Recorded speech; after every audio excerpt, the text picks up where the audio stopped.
Praise Lord. പ്രതീക്ഷിക്കുന്ന സ്നേഹത്തെ എല്ലാ ദൈവക്കും അറിയിക്കുന്നു.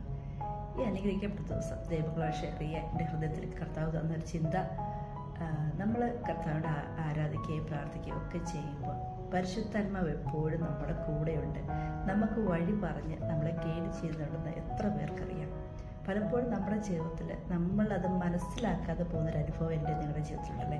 പല കാര്യങ്ങളും നമ്മൾ കടക്കുമ്പോഴും പല ഇതിലേക്ക് നമ്മൾ എത്തിപ്പെടുമ്പോഴും ചിലപ്പോൾ നമ്മൾ അഡ്വൈസ് ചോദിക്കും, നമുക്കൊന്ന് സഹായം ചോദിക്കാൻ ആരുമില്ലാത്തപ്പോൾ നമ്മൾ പെട്ടെന്ന് ചോദിക്കും, കർത്താവേ എനിക്കൊരു വഴി പറഞ്ഞു തരണേ, ഇല്ലെങ്കിൽ എന്നെ ഒന്ന് കറക്റ്റ് വഴിയിലേക്ക് നടത്തണേ എന്ന് നമ്മൾ പറയുമ്പോൾ പരിശുദ്ധാത്മാവ് പലപ്പോഴും നമ്മുടെ കൂടെ നമ്മളെ ആ വഴിക്ക് പോകും, അത് ചെയ്യുക എന്നൊക്കെ പറഞ്ഞ് നമ്മൾ സംസാരിക്കുന്നുണ്ട്. എത്ര പേര് അത് മനസ്സിലാക്കുന്നുണ്ട്?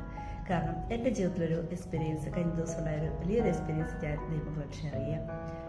എൻ്റെ ഒരു ഹാബിറ്റാണ്, ഞാൻ ആയിരിക്കുന്ന ജോലി മേഖലയിൽ ഇപ്പോൾ ലിഫ്റ്റിൽ കയറുമ്പോൾ ലിഫ്റ്റിൽ ആരുമില്ലാതെ തനിയെ ആ ലിഫ്റ്റിൽ ഞാൻ ആയിരിക്കുന്നതെങ്കിൽ ഇപ്പോഴും ഓട്ടോമാറ്റിക്കായിട്ട് എൻ്റെ ഹൃദയത്തിലേക്ക് എന്തെങ്കിലും ഒരു വലിയ ആത്മീയ ഗാനം ജീവിതത്തിൽ കർത്താവ് കൊണ്ടുതരും. അത് പാടി കൈകൊട്ടി ഒന്ന് സന്തോഷിക്കുക എന്നുള്ളത് എൻ്റെ ജീവിതത്തിലൊരു വലിയൊരു സന്തോഷം. അത് ഞാൻ പലപ്പോഴും ചെയ്യാറുണ്ട്. ലിഫ്റ്റിൽ ആരുമില്ല എങ്കിൽ പാട്ട് പാടി ഒന്ന് സന്തോഷിച്ച് ഒന്ന് കൈയൊക്കെ കൊട്ടി ഒന്ന് ലിഫ്റ്റൊക്കെ ഒന്ന് കുലുങ്ങി പോകുന്നൊരു അനുഭവം, അതെപ്പോഴും ഞാനത് ഫോളോ ചെയ്യുന്നൊരു കാര്യമാണ്.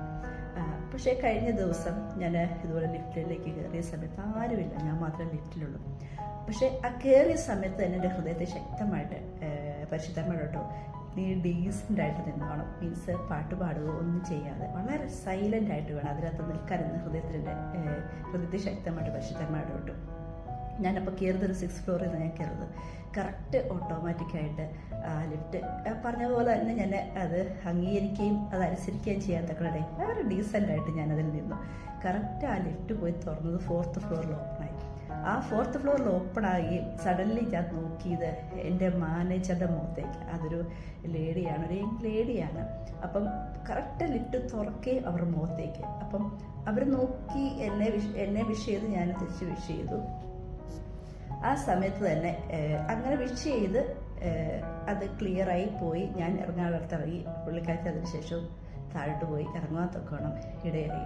ശരിക്കും ഞാൻ എന്തുകൊണ്ട് ഇത് പറഞ്ഞു ചോദിച്ചാൽ, നമ്മൾ ഈ ദിവസങ്ങളിൽ ദൈവമക്കളെ നടക്കുകയൊക്കെ ചെയ്യുമ്പോൾ പരിശുദ്ധാത്മാവ് നമ്മളെ ഗൈഡ് ചെയ്യുന്നുണ്ട്, ഓരോ വഴികളും പറഞ്ഞു തരുന്നുണ്ട്. പക്ഷെ നമ്മളത് കേൾക്കാത്തത് കൊണ്ട് നമ്മുടെ ജീവിതത്തിൽ സംഭവിക്കുന്ന തന്നെ പല അബദ്ധങ്ങളിലും പല മിസ്റ്റേക്കുകളും നമ്മൾ ചെയ്യുവാനും ഒക്കെ ഇടയാവുന്നുണ്ട്. അത് സംഭവിച്ചതിന് ശേഷം നമ്മൾ ദൈവത്തെ കുറ്റപ്പെടുത്താണ്, കർത്താവേ എങ്കിലും ഞാൻ പോയി ചാടിയല്ലോ, ഞാൻ അവിടെ പോയി ഇരുന്നല്ലോ, ആ ഒരു പ്രശ്നത്തിൽ ഞാൻ അകപ്പെട്ടല്ലോ എന്ന് പറയുന്നുണ്ട്. പക്ഷേ കർത്താവ് വ്യക്തമായി പറഞ്ഞിട്ടുണ്ട്, മോളെ ഞാൻ നിന്നെ ഗൈഡ് ചെയ്യാൻ പരിശുദ്ധാത്മാവിനെ ഏൽപ്പിച്ചിട്ടുണ്ട്, അദ്ദേഹം നിന്നെ ഗൈഡ് ചെയ്തു, നിന്റെ അടുത്ത് പറഞ്ഞു, നീ അതനുസരിച്ചിട്ടില്ലായിരുന്നു. അതുകൊണ്ട് തന്നെ ഈ ദിവസങ്ങളിൽ നമ്മൾ ദൈവസന്നിധിയിൽ പ്രാർത്ഥനയുടെ ആയിരിക്കുമ്പോൾ നമ്മളെ ഏൽപ്പിച്ചു കൊടുക്കുന്നതിൻ്റെ കൂടെ തന്നെ പരിശുദ്ധാത്മാവ് നമ്മൾ സംസാരിക്കുന്നത് കേൾക്കുവാൻ തക്കവണ്ണം നമ്മുടെ ചെവി തുറക്കാൻ ദൈവത്തോട് പ്രാർത്ഥിക്കണം. അത് നമ്മൾ പലപ്പോഴും നമ്മൾ മാനുഷ്യമായ ചിന്തകൾ എന്ന് പറഞ്ഞ് നമ്മൾ റിജക്റ്റ് ചെയ്യാറുണ്ട്. ഈ ദിവസങ്ങൾ അത് ചെയ്യാതെ ദൈവസന്നിധി നമ്മൾ തന്നെ ഏൽപ്പിക്കുകയാണെങ്കിൽ കർത്താവ് അനുഗ്രഹിച്ച് മാനിക്കുക തന്നെ ചെയ്യും. പോകേണ്ട വഴി നല്ല വ്യക്തമായി ക്ലിയറായിട്ട് കർത്താവ് ആലോചന പറഞ്ഞ് ഹോളി സ്പിരിറ്റ് നമ്മളെ ഗൈഡ് ചെയ്യുക തന്നെ ചെയ്യും. ഈ ഒരു അനുഗ്രഹിക്കപ്പെട്ട ദിവസം എല്ലാവർക്കും നല്ലൊരു ബ്ലെസ്ഡ് ദിവസം ബ്ലെസ് ചെയ്തുകൊണ്ട് ഞാൻ എൻ്റെ ചെറിയ ഷോട്ടിൽ നിന്ന് നിർത്തിക്കൊള്ളുന്നു. God bless you all.